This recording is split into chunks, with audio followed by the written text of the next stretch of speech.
Assalamualaikum warahmatullahi wabarakatuh.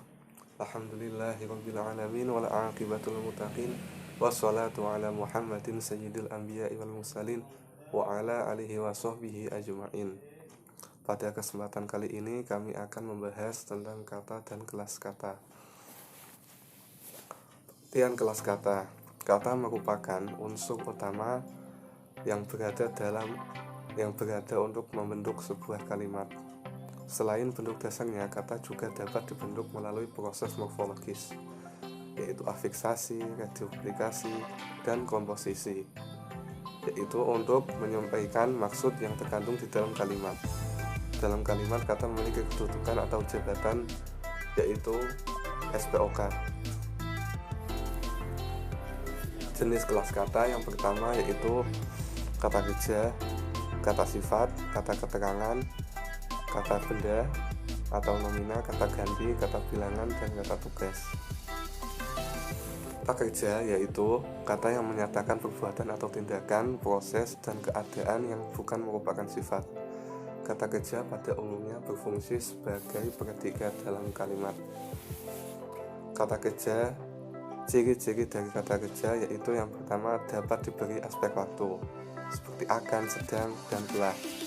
Contohnya akan mandi, akan tidur, sedang makan, sedang mandi, telah pulang, dan sebagainya.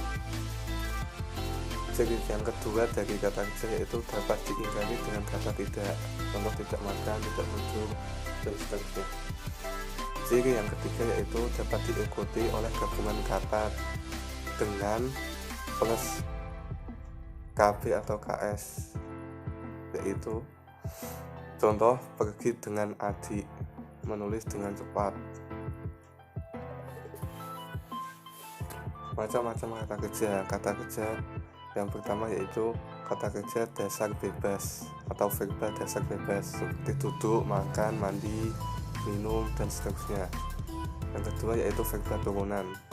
Verba turunan terdiri atas verba prefiks, contohnya bernyanyi, bertaburan, dan seterusnya. Verba turunan yang kedua yaitu verba yang bereduplikasi, contoh bangun-bangun, ingat-ingat, makan-makan, marah-marah. Macam-macam kata kerja yang ketiga yaitu verba berproses gabung, contohnya bernyanyi-nyanyi, yaitu gabungan antara verba prefiks dan verba bereduplikasi. Contoh yang selanjutnya yaitu tersenyum-senyum. Yang selanjutnya macam-macam kata kerja yaitu ada verba majmuk, contohnya cuci mata, campur tangan, unjuk gigi, dan seterusnya. Kelas kata yang selanjutnya yaitu kata sifat atau biasa disebut adjektiva. Kata sifat adalah kata yang menerangkan sifat, keadaan watak, dan tabiat orang atau binatang atau benda. Kata sifat umumnya berfungsi sebagai predikat, objek, dan penjelas subjek, jadi tidak bisa menjadi subjek. Ciri-ciri kata sifat yang pertama yaitu dapat diberi keterangan pembanding lebih, kurang, dan paling, contohnya lebih indah, kurang bagus, paling kaya, dan seterusnya. Ciri-ciri yang kedua yaitu dapat diberi keterangan penguat, yaitu sangat, amat, benar, terlalu, dan sekali, contohnya sangat senang, amat keras, sangat benar, dan seterusnya. Ciri-ciri yang ketiga yaitu dapat diingkari dengan kata tidak, contohnya tidak benar, tidak halus, tidak sehat, dan sebagainya. Macam-macam adjektiva atau kata sifat yaitu adjektiva dasar seperti adil, afdol, bangga, baru, cemas, dan seterusnya. Macam-macam yang kedua yaitu adjektiva turunan, terdiri atas adjektiva prefiks, contohnya terhormat, terindah, kesakitan, kesepian, dan seterusnya. Adjektiva turunan yang kedua yaitu adjektiva yang bereduplikasi, contohnya muda-muda, elok-elok, cantik-cantik, indah-indah, dan seterusnya. Adjektiva yang ketiga yaitu adjektiva prefiks yang bersufiks wi atau iyah, contohnya abadi, duniawi, insani, ilmiah, rohaniyah, surgawi, dan seterusnya. Adjektiva yang satunya yaitu adjektiva deverbalisasi. Contohnya melengking, terkejut, menggembirakan, meluap. Adjektiva yang selanjutnya adjektiva denominalisasi. Contohnya berapi-api, berbudi, budiman, kesatria, berusaha. Adjektiva yang selanjutnya yaitu adjektiva deadverbialisasi. Contohnya bersungguh-sungguh, berkurang, bertambah, dan seterusnya. Adjektiva denumeralia yaitu yang menunjukkan bilangan, contohnya manunggal, mendua, menyeluruh. Adjektiva deinterjeksi, contohnya aduhai, sip, asoy. Adjektiva majemuk, contohnya panjang tangan, buta huruf, lupa daratan, tinggi hati.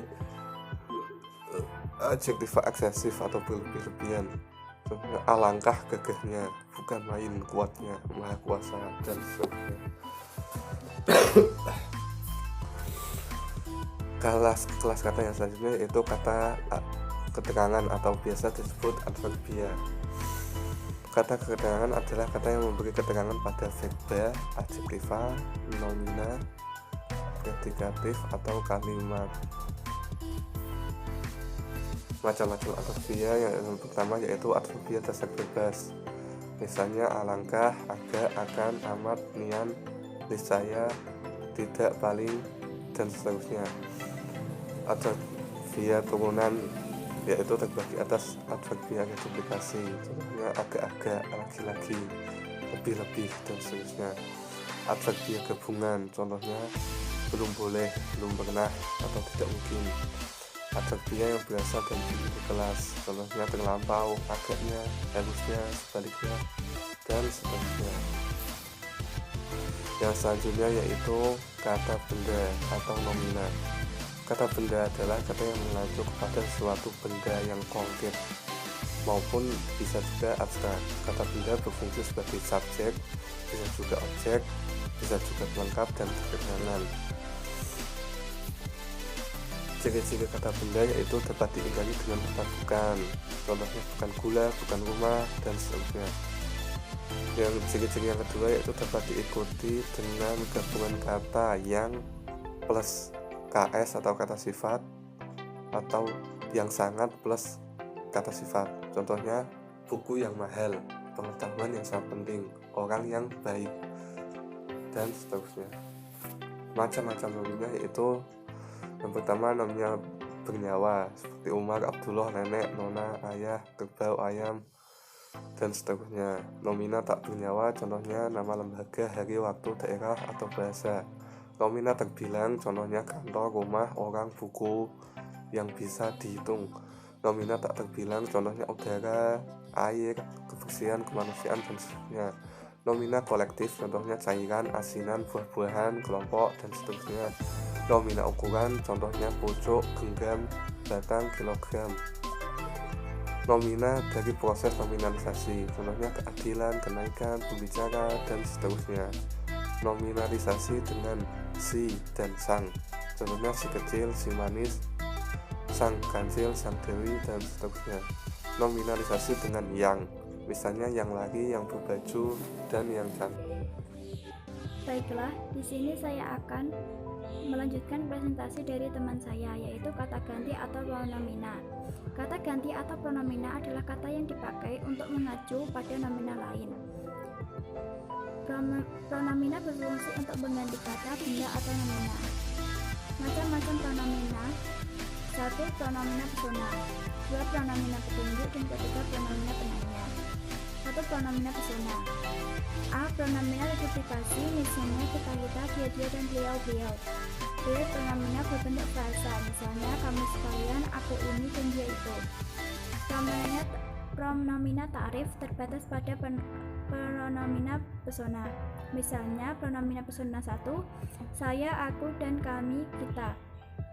Pronomina persona 2 yaitu kamu, engkau, anda, kalian, dan anda sekalian. Pronomina persona 3, dia, ia, beliau, dan mereka. D. Pronomina tak ta'rif, tidak menunjukkan pada orang atau benda tertentu, misalnya sesuatu, seseorang, barang siapa, apa-apa, anu, dan masing-masing sendiri. 2. Pronomina petunjuk. Pronomina petunjuk dalam bahasa Indonesia ada 3 macam. A. Pronomina petunjuk umum, ini, itu, dan anu. B. Pronomina petunjuk tempat, sini, situ, dan atau sana. C. Pronomina petunjuk ihwal, begini dan begitu. 3. Pronomina penanya. Pronomina penanya adalah pronomina yang dipakai sebagai pemarkah pertanyaan. Contoh: siapa, apa, mana, mengapa, kapan, di mana, bagaimana, dan berapa. Kata bilangan numerlia. Kata bilangan atau numerlia adalah kata yang dipakai untuk menghitung banyaknya orang, binatang, dan benda. Jenis kata bilangan ada 3, yaitu numerlia utama atau kardinal, numerlia tingkat, dan numerlia kolektif. A. Numerlia utama atau kardinal terdiri atas 3, yaitu 1 bilangan penuh, misalnya 1, 2, 3, 10, 1000, dan juta. 2 bilangan pecahan, misalnya 1/3, 2/3, dan 5/6. 3 bilangan kubus, misalnya selikur, lusin, terus kodi atau kon.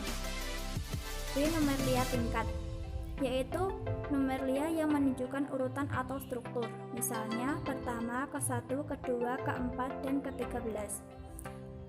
C. Numerlia kolektif, numerlia yang berbentuk oleh afikasi, misalnya ketiga, ribuan, ratusan, beratus-ratus, dan bertahun-tahun.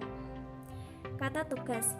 Partikel atau kata tugas adalah salah satu jenis kata dalam tata bahasa formal bahasa Indonesia yang hanya memiliki makna gramatikal dan tidak memiliki makna leksikal. Artinya, makna dari kata tugas akan menjadi jelas ketika dihubungkan dengan kata lain dalam sebuah kalimat. Kata tugas terdiri atas A. Kata sedang atau artikel. Kata sedang atau artikel adalah kata yang mendampingi kata benda atau yang membatasi makna jumlah orang atau benda. Macam-macam artikel. 1. Artikula atau artikel bermakna tunggal, misalnya sang guru, sang suami, sang juara. B. Artikula atau artikel bermakna jamak, misalnya para petani, para guru, dan para ilmuwan. 3. Artikula atau artikel bermakna netral, misalnya si hitam manis, dia, dan si terhukum. 4. Artikula atau artikel bermakna khusus, misalnya Sri Baginda, Sri Ratu, Sri Paus, atau gelar kehormatan, Hang Tuan, dan Dang Halimah, kata panggilan pria dan wanita dalam sastra lama. Kata depan atau preposisi.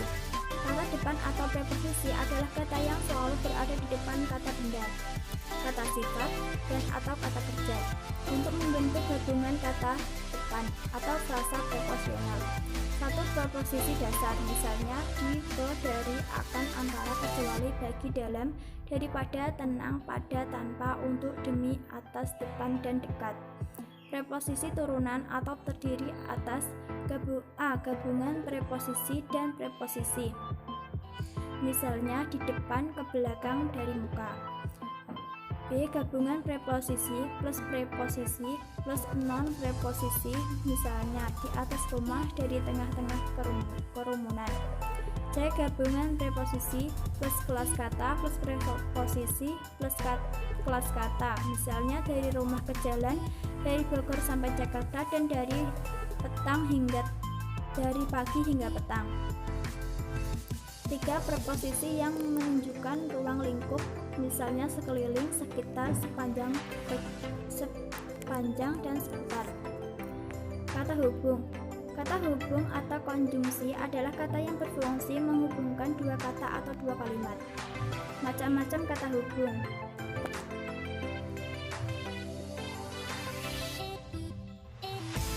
Macam-macam kata hubung. 1. Konjungsi penambahan. 2. Konjungsi urutan. 3. Konjungsi pilihan. 4. Konjungsi perlawanan. 5. Konjungsi penyataan waktu. 4. Konjungsi sebab akibat. 7. Konjungsi pertanyaan. Dan 8. Konjungsi pengandaian. 9. Konjungsi harapan dan tujuan. 10. Konjungsi perluasan. 11. Konjungsi pengantar objek. 12. Konjungsi penegasan, dan 13. Konjungsi pengantar wacana. Partikel. Partikel adalah kategori atau unsur yang bertugas memulai mempertahankan. atau mengukuhkan sebuah kalimat dalam komunikasi. Unsur ini digunakan dalam kalimat tanya, perintah, dan pernyataan atau berita. Macam-macam partikel. 1. Kah, kan, deh, lah, dong, kek, pun, toh, ya. Dan misalnya terdapat dalam PPT tersebut. Kata seru atau interjeksi. Kata seru atau interjeksi adalah kata tugas yang dipakai untuk mengungkapkan seruan hati atau berbagai ungkapan perasaan. Macam-macam injeksi. Macam-macam injeksi. 1. Seruan atau panggilan. 2. Keheranan atau kekaguman. 3. Kesakitan, misalnya aduh. 3. Kecewaan atau kekesalan. E. Kekagetan. F. Kelegaan, dan G. Kejijikan. Sekian presentasi dari saya dan teman kelompok saya. Apabila ada salah-salah kata, kami minta maaf sebesar-besarnya. Saya akhiri. Wassalamualaikum warahmatullahi wabarakatuh.